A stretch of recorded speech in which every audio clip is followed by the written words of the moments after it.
waiting 5 minutes is usually good. Is there a chance when you push the button in for it to affect the tip of where the Narcan comes out?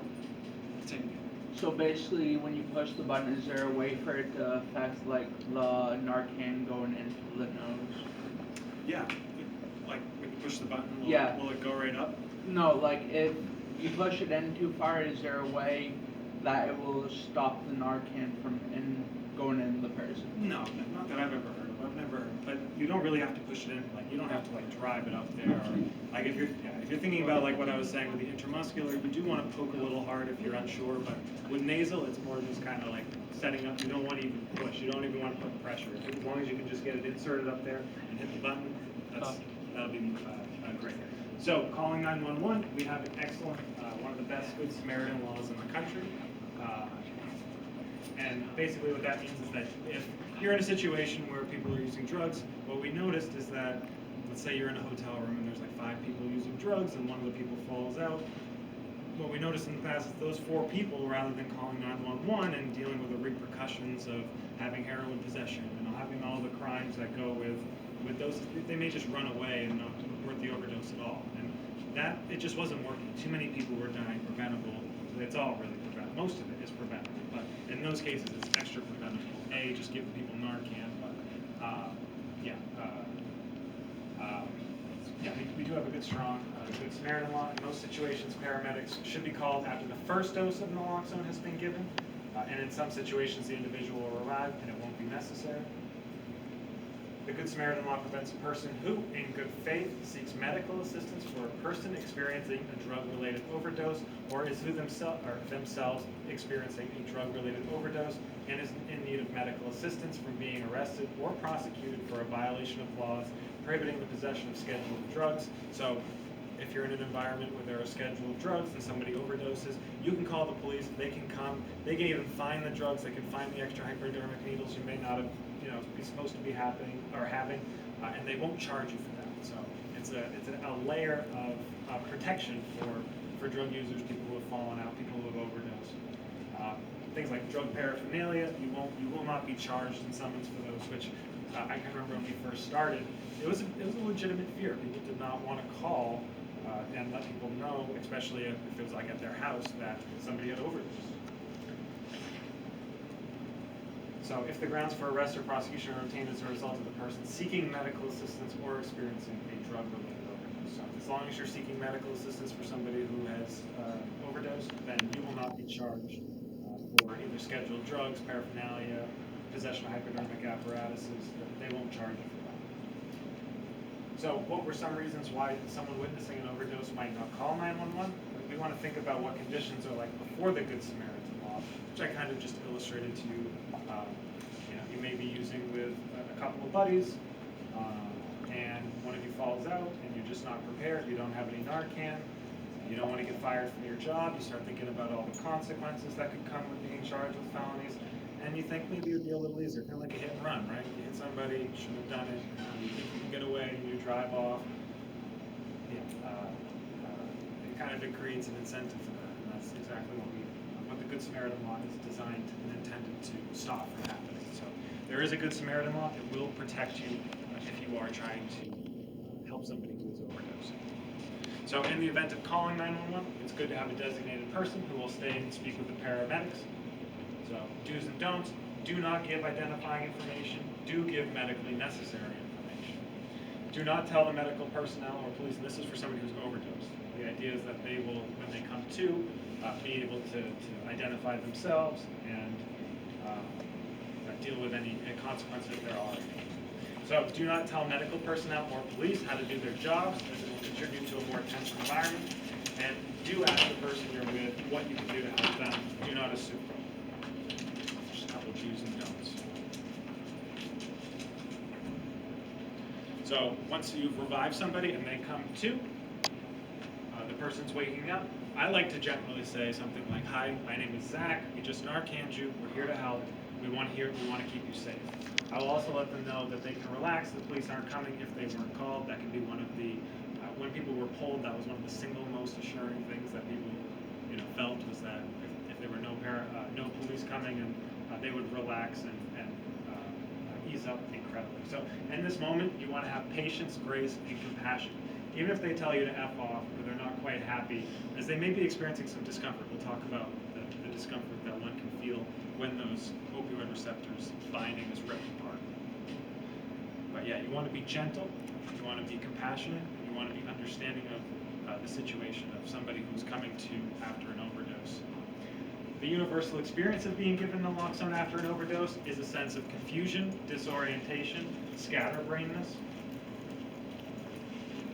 So somebody will come to, they will probably start trying to process their environment. So it's a myth, so fight or flight, it's a myth that people who have overdosed and been Narcan will respond aggressively. In the rare event that this does occur, obviously keep your distance, let the person leave, don't escalate the situation. This, however, is very unlikely to happen. Coming from such an experience, or coming to from such an experience is not pleasant. People are more likely to flee, especially if you tell them paramedics or police are on the way, and this is not something that they really want to hear. In the event of someone trying to leave, because the problem with Narcan is that it may not last forever. So you administer somebody with Narcan, and they've taken previously a dose of opioids that is so powerful that even that little bit of Narcan is ultimately going to fade off.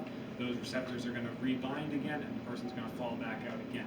The idea is that you want to stay with somebody for at least 15, 20 minutes after they've overdosed, and just watch them again. Make sure they're not falling back out into cardiac arrest or anything like that.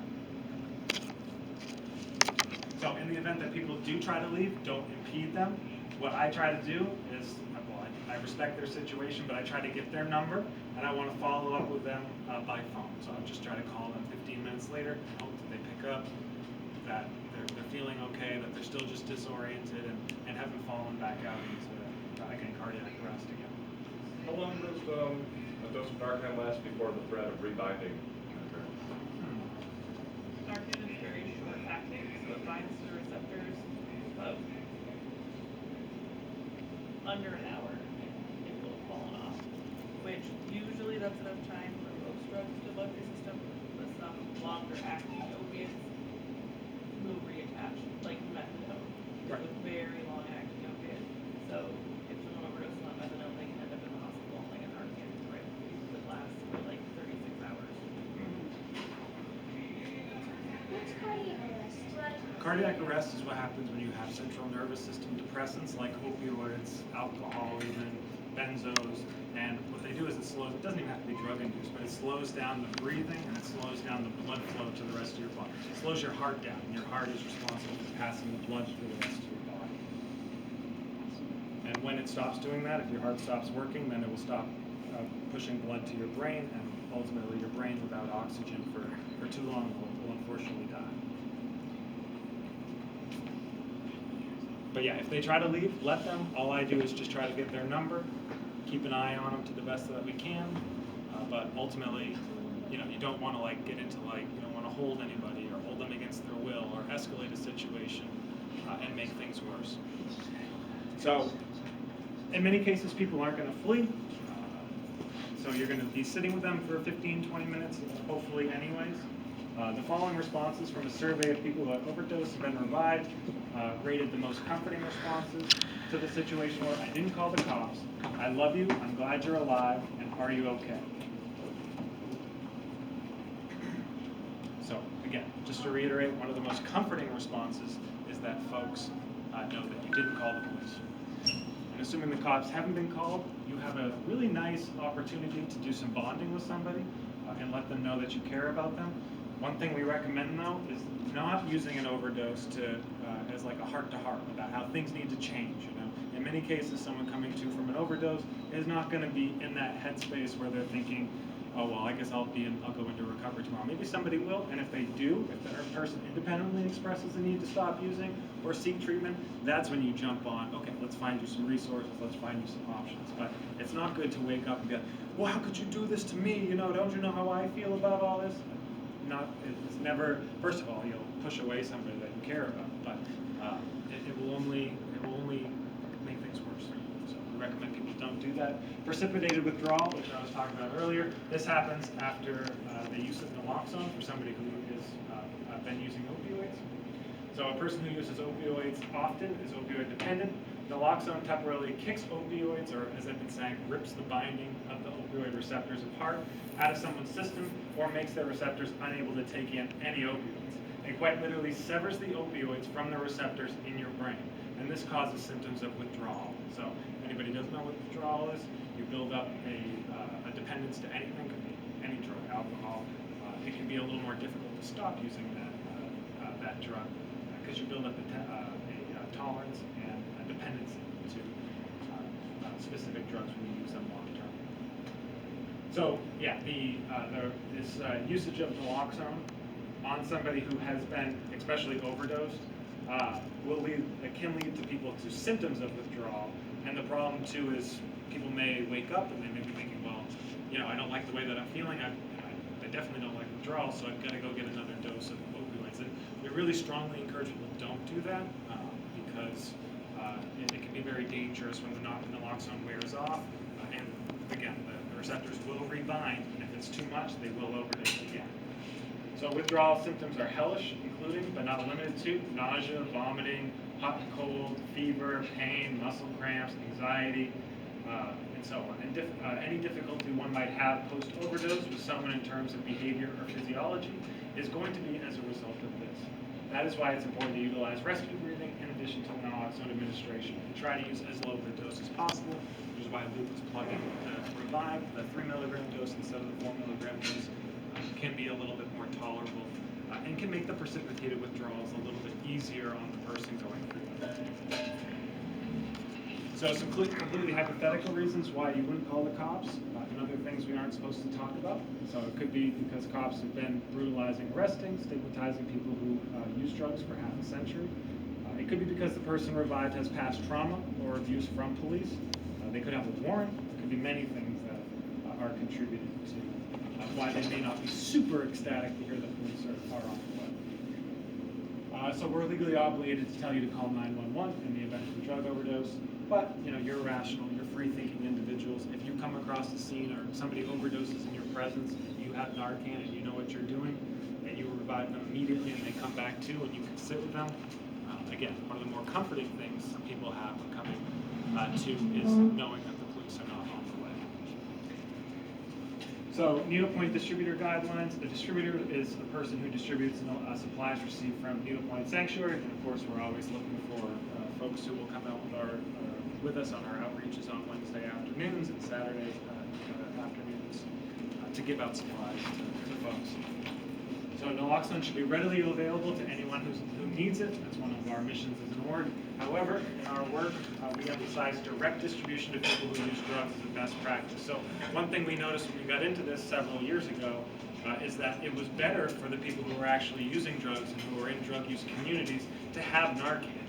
That it wasn't necessarily useful after the fact for them to get Narcan. What we wanted to do is we wanted to give it to the people who are actually using. So people who use drugs reverse over 70% of drug overdoses, and first responders are responsible for the remaining 30%, but that's a pretty stark number right there to know that 70% of drug users are the ones who are reversing their friends, their families' overdoses. Is a big motivation for why we want to give out so much Narcan and why these last 6 years we flooded Narcan into the greater Bangor area, and especially with the most vulnerable communities who are most at risk of overdose.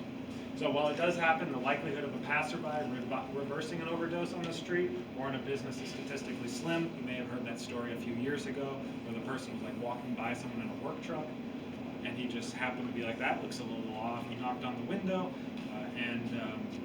well, he had Narcan on him and ultimately reversed the overdose right on the spot. So that's why we also give it out to anybody who wants it, and we recommend people keep a Narcan kit in their bag or anywhere where you never know where you could possibly need it. So harm reduction organizations like ours are deeply underfunded, but we give all of our naloxone for free to anyone who needs it.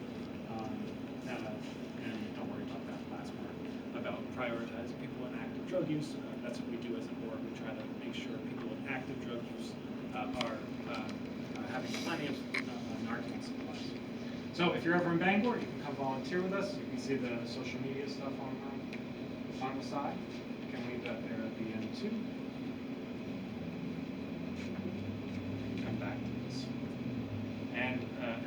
tribute, somebody I was talking about earlier in my speech. One of my best friends died way too early. He was just 22 years old.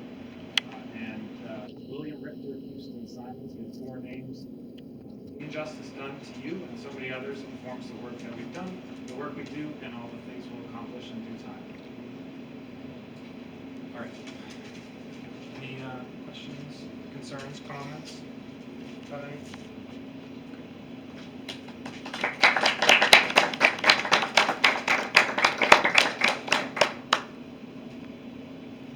Yeah, we're always looking for people to come out on outreach, support community, save a life. We want to save consumption sites. And I'll leave this up right here, but that's it. That's really what I have for the Narcan.